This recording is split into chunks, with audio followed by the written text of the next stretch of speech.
Mesdames et messieurs, il est grand temps de faire connaissance avec la dernière innovation de De Wulf, la Certa 40 intégrale. Dames en heren, hoog tijd om de meest recente innovatie van De Wulf onder de loep te nemen, de Certa 40 intégrale. Hiervoor vraag ik zeer graag Christian Poot en Vincent Holvoet tot bij mij. Ze staan er eigenlijk al, de twee productmanagers. Mesdames et messieurs, Christian Poot en Vincent Holvoet, les deux chefs de produit. Oei. Dat zijn twee andere productmanagers. Ja. Christian, deze Certa 40 Integraal, dat is een volledig nieuwe pootmachine die jullie in het gamma hebben, klopt? Dat klopt. En deze machine die geeft antwoord eigenlijk aan de telers die graag alle grondenwerking, poot- en aanhaardacties in één werkgang achter de trekker willen uitvoeren. Vincent, même question pour vous. La Certa 40 Intégrale, c'est une toute nouvelle planteuse que vous avez dans votre gamme. Oui, c'est une toute nouvelle planteuse. Elle s'adresse aux clients qui souhaitent faire 3 choses en même temps. Donc préparation de sol, plantation et butage. Oké. Christian, ik zie hier 9 wielen voor de frees. Waarom is dat nodig? Dat klopt, dat heb je goed gezien. Die 9 wielen die ze hebben een groot contactoppervlak met de grond. En die helpen eigenlijk de machine te dragen in lichte en zeer losse grond. Met die 9 wielen garanderen we een optimale werkdiepte van de frees. En aan de achterkant van de frees is er een achterklep met een hoekmeting geplaatst. Die er actief voor zorgt dat de wielen worden aangestuurd om een constante werkdiepte te garanderen. Hoe zorgt de frees nu voor een goede verkruimeling van de grond? Dat komt door de gekende SC300 frees die wij hebben toegepast in deze machine. Dat is een rotoras met 112 haken. Ja, hij piept een beetje. 112 haken en die zijn geplaatst in een wildverband. Zodat de grondbewerking egaal plaatsvindt door de hele machine. Optioneel zijn er ook hydraulisch verstelbare woelpoten beschikbaar. Die zijn niet geplaatst op deze machine. En met die woelpoten is het mogelijk om echt de trekkersporen ook goed los te trekken. Zodat er een optimale ondergrond wordt klaargemaakt voor het telen van de aardappels. Super. Vincent, la même question pour vous. Pourquoi 9 roues avant la fraise? Donc sur cette machine, nous avons 9 roues. Le but principal de ces roues est de maintenir la profondeur de travail. Alors il a été décidé de placer ces roues à l'avant de la préparation de sol. Le but est ainsi de ne plus recompacter la terre après le travail de la fraise. Ces roues, elles sont montées sur des vérins, donc on peut assurer la profondeur de travail, soit de façon manuelle, soit de façon automatique, grâce à un capteur d'angle qui est sur la plaque arrière de la tôle de la fraise. Ainsi, on va permettre de garantir une profondeur de fraisage constante, peu importe si la trémie est remplie ou si la trémie est vide. Comment la fraise fournit un affinage excellent? Alors, la fraise qui était ici montée, c'est la fraise connue de chez De Wulf, donc la SC300, qui est équipée de 112 dents. Ces dents ont été disposées de façon aléatoire, de manière à éviter un transfert de sol sur la gauche, sur la droite. On permet ici de maintenir vraiment le sol là où il est et ainsi le faire circuler dans la machine. Quelque chose que je n'ai pas dit tout à l'heure, mais cette machine peut être équipée de dents sous-soleuses. Elles ne sont pas montées sur cette version-ci, mais elles s'intègrent ici derrière les roues, ce qui permet de relever les traces du tracteur. Elles sont aussi réglables hydrauliquement. Oké, Voilà. merci. Christian, opnieuw een vraagje voor jou. Oké. Ik zag daarnet dat je niet zo'n heel goed zicht hebt op de pootelementen, wat bij de CB42 wel het geval is. Klopt. En dat komt door de grote bunker van 3,5 ton inhoud. En vanwege die grote inhoud hebben we ook gemeend om het zwaartepunt juist zo dicht mogelijk bij de trekker te plaatsen. En daarvoor eigenlijk de hele machine om te draaien. Wat we wel hebben gedaan is dat we aan de kant van de pootelementen camera's hebben geplaatst. Zodat ook met een goed beeldscherm in de trekkercabine heel duidelijk zichtbaar is wat er zich afspeelt in het pootelement. Ja, die pootelementen lijken wel dezelfde als die van de CB42. Kan je daar iets meer over vertellen? Dat klopt. Ze lijken inderdaad op die van de CP42 en er zijn ook een aantal onderdelen gelijk. Maar eigenlijk is het ook weer een compleet nieuw ontwikkeld pootelement. We hebben vanaf heden per rij een hydraulische aandrijving beschikbaar, zodat variabel planten of het aanleggen van spuitpaden goed mogelijk is. Maar ook de bewegende bodem wordt tegenwoordig aangedreven door de onderrol.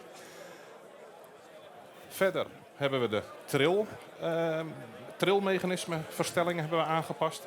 Plus het is mogelijk om de pootkanaalgrootte aan te passen aan de maat pootgoed die je plant. Dus wijd voor groot plantgoed en klein voor klein plantgoed. Super. Même question en français. Chez la CP42 connue, vous aviez une bonne vue sur les éléments de plantation, ce qui est un peu moins ici. C'est exact. On a voulu ici, dans ce concept, avoir une machine qui soit plus facile à porter. Donc on a déplacé la trémie vers l'avant, on l'a positionnée au-dessus de la fraise. On a également voulu augmenter le volume de la trémie. On parle ici d'une trémie de 3,5 tonnes, donc ce qui nous donne un volume nettement plus conséquent. On a diminué la vue sur les canaux de plantation, mais on compense ça via 2 caméras. Et finalement, les caméras permettent de regarder sur la partie la plus importante du canal de plantation, qui est la partie montante. Donc on va plus facilement pouvoir détecter si on a des manques, si on a des doubles. Je dois dire que les éléments de plantation semblent les mêmes que sur la CP42. Est-ce que tu peux dire un peu plus à ce sujet? Donc les éléments effectivement ressemblent à ceux de la CP42. Ils ont effectivement le même angle, mais c'est un tout nouveau design. Donc il y a plusieurs choses qui ont été changées. La première chose, c'est qu'on travaille maintenant avec un entraînement par rang, donc un moteur sur chaque élément. Le système de réglage des secoueurs a été rendu plus facile et plus facile d'accès. Troisième chose, c'est que le canal de plantation est également réglable, ce qui va nous permettre de plus facilement planter des plants plus longs ou plus gros. Et donc, grâce à la manette qui est là au-dessus, on peut aller changer le canal de plantation. Ding iets verder omlaag, Leon. Christian, volgende vraag voor jou is de volgende. Hoe garanderen jullie nu een exacte plantafstand tussen de verschillende knollen? Hele goede vraag, want als je goed kijkt dan zie je inderdaad dat de plantelementen omgekeerd staan ten opzichte van de normale positie. Toch, met de scherpe geulentrekkers en een ketsplaat in die geulentrekker zorgen we ervoor dat de aardappel in de scherpe geul valt en direct geklemd wordt. Die geulentrekkers die zijn gemonteerd op één centrale balk, alle 4 tegelijk. En die kunnen onafhankelijk van de werkdiepte tijdens het werk ook in hoogte, dus eigenlijk in plantdiepte, ingesteld worden vanuit de cabine. Verder hebben we de aanaardschijven, gladde en gekartelde beschikbaar, die gemonteerd zijn op een centrale balk. Per 2 rijen is de druk op die schijven instelbaar. En dat wordt gedaan door middel van deze topstang aan de buitenkant, beide kanten van de machine. De lagering van de schijven is altijd aan de buitenkant. En de schijven kunnen in breedte worden ingesteld. Super. Vincent, comment est-ce que vous garantissez une distance de plantation exacte entre les tuberculées différentes? Tout commence par effectivement le canal de plantation. Donc, première chose, c'est d'arriver à détecter les manques potentiels et en fonction de ça, ajuster la vibration. Ensuite, il s'agit d'une combinaison. Donc, on a ici un élément qui est incliné. Il est incliné dans l'autre sens par rapport à une planteuse CP42. Mais grâce à un soc qui est bien effilé et une tôle déflectrice, on amène le plant dans le bon sens, dans le sillon du soc. Ensuite, une chose très importante, ce sont les disques. Les disques viennent très rapidement après le soc et donc dès la chute, la pomme de terre va être recouverte de terre de manière à ce qu'elle ne puisse plus se déplacer. Le réglage de ces disques se fait 2 par 2 au moyen de ce petit 3e point. Donc c'est assez facile d'accès, plus besoin d'aller dans la machine, plus besoin de clé. On peut le régler depuis le côté ici. Voilà. Quelle machine? Christian, opnieuw een vraagje voor jou. Oké. Laat het ons eens eventjes hebben over de aanaardkap. Die heeft toch ook een andere vorm gekregen, heb ik me laten vertellen. Klopt. En vanaf deze generatie plantmachines zullen we ook een bolle vorm van de rug beschikbaar hebben. Naast de gekende standaard rechte flanken van de rug, zoals we die hebben. En kennen van de CP-plantmachines.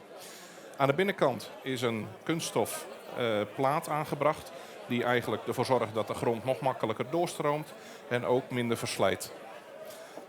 Verder is de aanhardkap uitgerust met minimaal 1 MR control sensor en optioneel een tweede voor een optimale rugopbouw van de finale rug voor de rest van het seizoen. De aanhardkap zelf is ook nog optioneel beschikbaar met een erosion stop, niet getoond op deze prototype uitvoering, en ruggenwissers om de spuitpaden vlak te kunnen trekken. Ok. Vincent, tu veux m'en dire un peu plus sur la cape de butage? C'est une nouvelle version. Ouais, c'est une toute nouvelle version. Donc, on a toujours été habitué chez DeWulf à travailler avec des buts de forme droite, trapézoïdale. On va toujours proposer cette variante, mais ici on a voulu apporter une variante supplémentaire. Donc une variante avec des buts concaves qui offrent un volume un peu supérieur au but habituel. Les gros changements qu'il y a sur cette cape, c'est la longueur de la cape, la possibilité de rajouter des plaques en air-talon à l'intérieur qui vont permettre d'éviter que la terre ne se colmate et ne colle, et donc assurer un flux de terre plus facile dans la cape. Au niveau du système de réglage, on travaille toujours avec la même chose, donc avec les deux capteurs, enfin un ou deux capteurs MR Control qui vont aller vérifier qu'on ait suffisamment de terre dans la cape. À partir du moment où on n'en a pas assez, on va appuyer un peu plus fort. Si on en a suffisamment, c'est inutile de tirer trop de terre et donc on va faire relever la cape légèrement. En plus de ça, ici, la machine peut être également équipée d'un système érosion stop qui est à nouveau pas monté, donc un système de diguette qui va permettre de limiter l'érosion dans les terres principalement en pente. Voilà. Oké. Als laatste vraag, Christian. Misschien wel een heel belangrijke vraag. Laten deze pontmachines zich even gemakkelijk bedienen als de Enduro? Zeker weten. Deze hele machine die heeft een complete isobusbesturing. En heeft ook een isobus-scherm wat superscherp is. En wat eigenlijk dezelfde look en feel heeft als ook gekend ondertussen van de Enduro. Het is een isobus topcon-scherm, 12-inch touchscreen, full color, alles erop en eraan. Super. Aussi la dernière question pour Ouais. vous. Est-ce que cette planteuse est aussi facile à utiliser que l'Enduro? Oui, effectivement, on utilise la même plateforme, le même type de software. On essaie d'avoir le même look and feel entre les deux variantes. Ici, on est sur une variante complètement isobus. Donc, on peut la contrôler via l'écran du tracteur ou via notre écran à nous, donc un écran Topcon de 12 pouces. Celui qui le souhaite, on peut également rajouter un joystick, soit utiliser le joystick du tracteur ou un joystick auxiliaire, à nouveau isobus. Donc oui, non, ça reste très très très facile à utiliser. Super. Heren, dank jullie wel. Merci beaucoup. Merci pour votre attention. Ziezo, dames en heren, het gesproken gedeelte zit erop. Ik zou zeggen bedankt voor jullie aanwezigheid. Bedankt voor jullie aandacht. Geniet nog van de avond, geniet nog van een braadworst. En dit allemaal tot 21 uur. Mesdames et messieurs, les présentations sont terminées. Je vous remercie de votre présence et de votre attention. Bonne soirée et profiterons jusqu'à 21 h. Bye bye. Merci beaucoup.